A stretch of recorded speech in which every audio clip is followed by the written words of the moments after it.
back to the channel of Pro Enzo Vid, and this video is going to be, first of all, a very controversial video, and second of all, it's going to be good.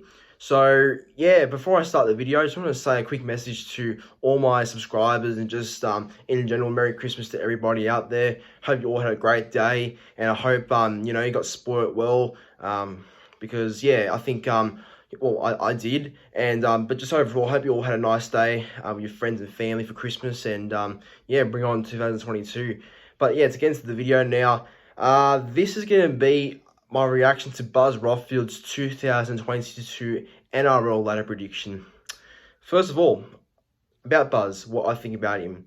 Now, I'm not afraid to kind of give it to him on camera because I think, you know, we've heard that enough times from many people, and they've given their honest thoughts of Buzz Rothfield. Obviously, it's all negative, which I'm not surprised about. But for me, what I think about Buzz Rothfield, I think Buzz is an absolute clown. His journalism is shit. 90% of the time, or maybe make it 100% of the time, he's whatever he reports is bullshit, and we've seen that in the past before, that he's got many things wrong. Buzz Rothfield, whenever he reports something, and overall, I'm not a fan of him. I think he's a really bad character in the rugby league community. I think he's you know, he shouldn't even be going near NRL Daily Telegraph, because he looks just, I think he makes the whole NRL look bad, in the Daily Telegraph especially. Just his face being there, it's just kind of disgusting, to be honest. I don't want to see him on the face of Daily Telegraph or any NRL platform, because I think he's a disgrace to the game. That's in my opinion. I think there's other people out there who can do a much better job than him, that's for sure. But yeah, to get into his ladder predictions now. I'll read out what he has predicted for 2022. So this is his predicted ladder I'm about to read out right now. So, first, the Roosters. Second, the Panthers. Third, the Rabbitohs. Fourth, the Storm. Fifth, the Sharks. Sixth, the Eels. Seventh, Manly. Eighth, the Titans. Now the bottom, mate. Ninth, the Knights. 10th, Raiders. 11th, Broncos. 12th, Bulldogs. 13th, Dragons. 14th, Warriors. 15th, the Tigers. And 16th, Cowboys. Right, I have some definitely have some issues with his ladder. So I'll go one by each team he's predicted in that particular ladder order. So I'll start by number one, the Roosters, who he has had first. So Roosters for minor premiership, he reckons. I believe that's possible. Yeah, I can agree with that. Actually, I think the Roosters are definitely a good chance at finishing first, especially if, you know, when they're full strength. They're definitely a top 4 team. That's no doubt about that. So yeah, Roosters first is fair. Panthers second, yeah, I believe that's fair as well. They should be top 3 somewhere, Panthers. So, yeah, I don't mind that either. Now, here we go. The first one I finally disagree with. Didn't take long at all. Third, the Rabbitohs. Before I start, you know, Rabbitohs are a good club. You know, I like their players they have. You know, even though they've lost Adam Reynolds, which is a huge loss, and lost Gagai and Sewer, they still have a quality team. They've got Cody Walker, like Sean Mitchell, Cook, and Murray, and all these other players, but still, I think Reynolds is going to be a bigger loss than we all think. I think his leadership and the way he game manages, you know, most matches, especially the tight ones, it's going to be missed. Very, you know, big games. So I guess his departure is obviously going to be having some sort of effect on the team across 2022. So Rabbitohs for me are way too high. They're not going to be the top 4 next year. There's no way. I think South finish more around 6th to 7th. Will be fighting for making a top 8 spot during the season. But I think they will make the top 8. But there's going to be times during the season next year where I do think they'll be fighting with a couple of teams for the top 8 next year. That's in my opinion. So yeah, right now, putting South at 3rd, it's not impossible because they can't finish that high. They're a quality side, South. Don't get me wrong, but Buzz is definitely drunk if he thinks South's going to finish that high right now. So that's for sure. 4th, the Storm. I can see Storm declining a bit, but to me, Storm are always a top 2 team. There's, you know, I can never doubt them. Even though I can't stand Melbourne, they're always going to be around that top 1st, 2nd, or something position every year. So, you know, you can never really doubt Melbourne, but, you know, they can decline. Obviously, they've lost a bit in the off season, so there's going to be a time where Melbourne do decline, but you know they never really go down that far anyway.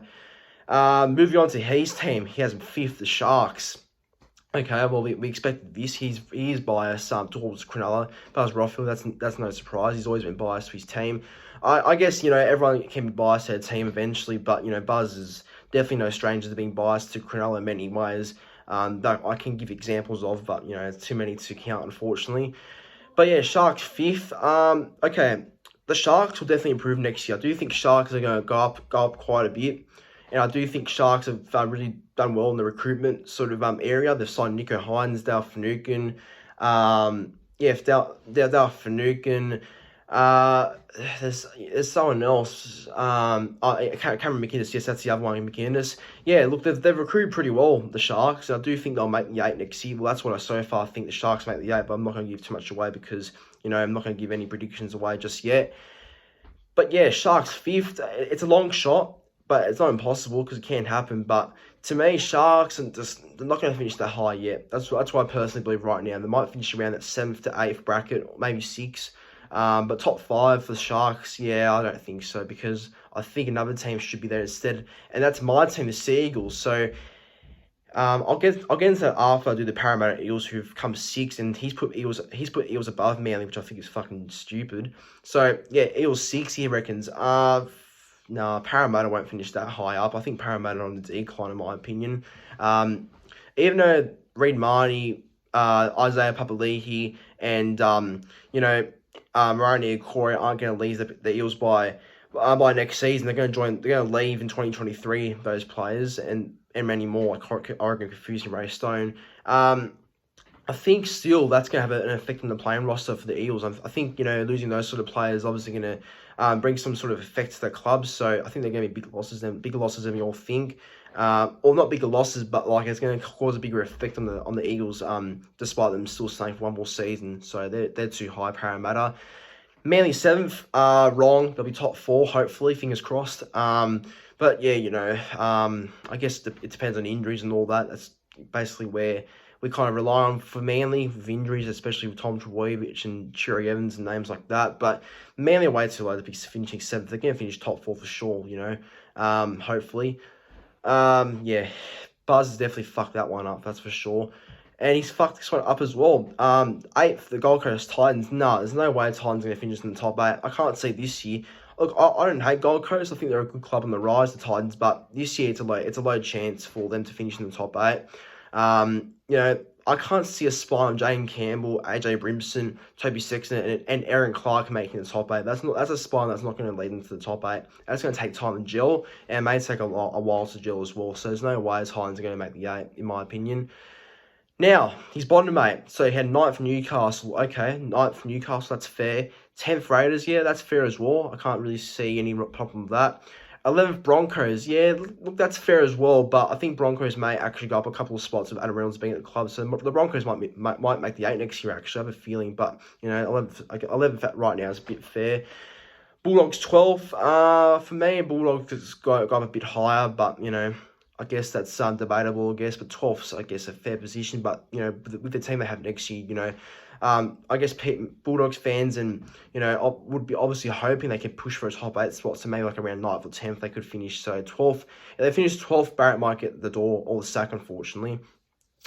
Dragons 13th. Okay, Dragons 13th is way too low. The Dragons have built way too well to finish that low. Dragons for me at full strength are more of a team that competes around the top 8. So I believe they'll finish around maybe 11th to 8th or 7th. There's no way they're going to finish in the bottom 4. So definitely disagree with him on that one. And 14th Warriors, 15th Tigers, and 16th Cowboys. Okay, they're all fair. I think Warriors can finish a bit higher potentially, but that's fair if he has them in the bottom 4.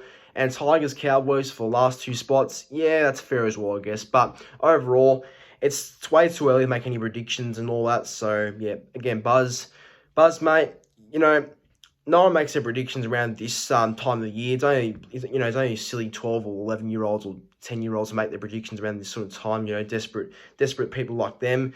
So Buzz, he should know better and make predictions around February or January, in my opinion. But anyway, fuck Buzz, and he should go get himself in the Centrelink ASAP. But anyway, thanks for watching the video. Make sure you like, comment, and subscribe to the channel, and I'll see you in another video.